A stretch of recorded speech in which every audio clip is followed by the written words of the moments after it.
Phil Lipoff in Uvalde for more on all of this. Phil, authorities say the suspect was shot and killed by a Border Patrol tactical unit officer roughly 40 minutes to an hour after entering the school. So what took so long?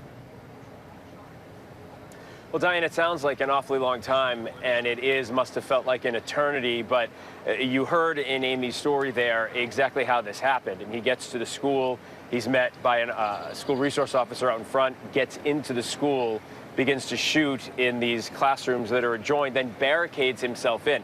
Law enforcement got here relatively quickly. Then they had to figure out a plan of attack, how to get into the school. You know, they're thinking we don't want to hurt any more children, but they have to get in there and stop the shooter from shooting. They eventually got in there. He was barricaded in that fourth grade classroom, and eventually they took him out and ended the threat. But yeah, they say it took somewhere between 40 minutes to an hour.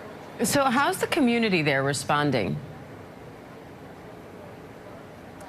Boy, it's really difficult. I can show you this morning, and behind me, I think we can take a live shot of this from another camera, but if not, you get the idea behind me. This is the sign out in front of Robb Elementary. And yesterday they were just flowers and a couple of balloons, and this morning there are 21 crosses, 19 for each of the students, the children killed here, and the two teachers. Someone came overnight and did that. So we're seeing in this community what we see, unfortunately, in a lot of communities that deal with mass shootings. Everybody is banding together, but during this time you still have this incredible grief that everybody's trying to get through. Of course, and I know the county justice of the peace now says at least 9 of the victims' bodies have been released to funeral homes. More of them could be released today. How are the families there processing this as they start planning funerals for their own children?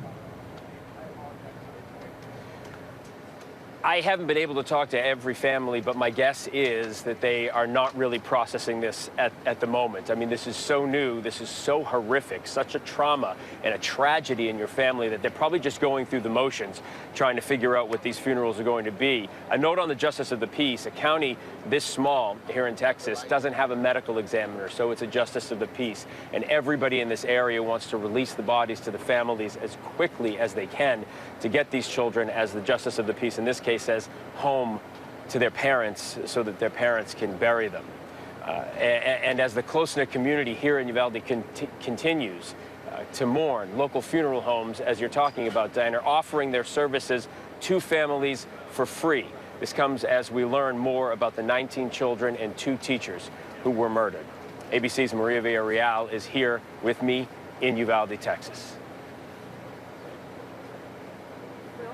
We're gonna pray that the small community of Uvalde is shattered by tragedy, but determined to pick up the pieces, honoring the lives taken from families too soon. We're learning more about those innocent souls lost. 10-year-old JC Carmela Luevanos and 11-year-old Jayla Nicole Silguro, cousins. Their family also losing their grandfather earlier this month. Their cousin writing, "They were loving baby angels, always had a smile on their face, just full of life.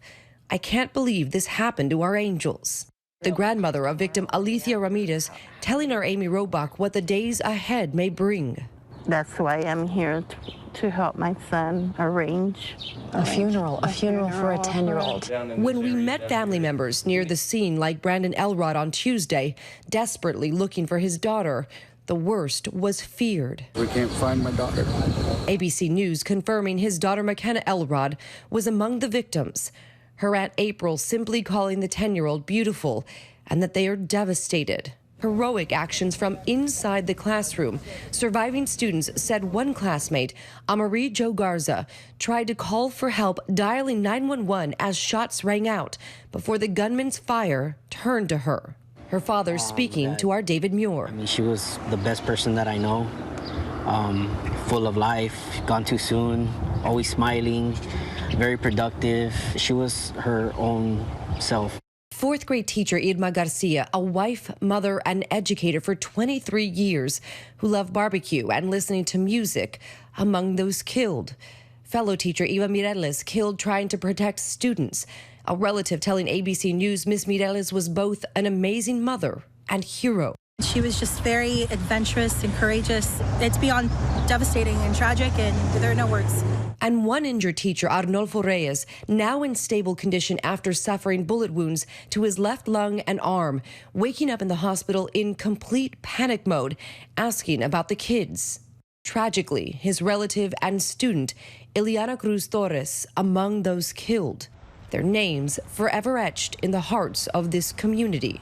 Javier James Lopez, Rogelio Torres, Usaya Garcia, and cousins Annabel Rodriguez and Jacqueline Jalen Cáceres, both 10 years old, were in the same class together.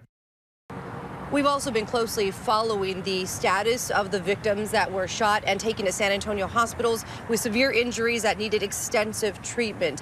Yesterday, we were reporting that 6 of them had gone over there. As of right now, the good news is, a bit of good news, only one of them is still listed in serious condition, and the rest are improving very well. Diane? All right, glad to hear that. At least Maria Villarreal, thank you. And I want to go back to Phil quickly, because Phil, it looks like something's happening at the memorial behind you. What are you seeing? Yeah, Diane, I just wanted to show you this woman. She has been quietly standing here. Looks like she was praying at one moment. She's crying now. She's trying to stop the tears. She's actually been on the phone talking to somebody. I don't know who she is, if she's a family member, but I do know police are not letting most people across the police lines. So they obviously, as you see, let her do that. It's a perfect picture of the trauma and the grief that's happening here. Just a woman standing in front of 21 crosses, just crying. Unbelievable sadness right now, Phil for us in Uvalde, Texas. Hi everyone, George Stephanopoulos here. Thanks for checking out the ABC News YouTube channel. If you'd like to get more videos, show highlights, and watch live event coverage, click on the right over here to subscribe to our channel, and don't forget to download the ABC News app for breaking news alerts. Thanks for watching.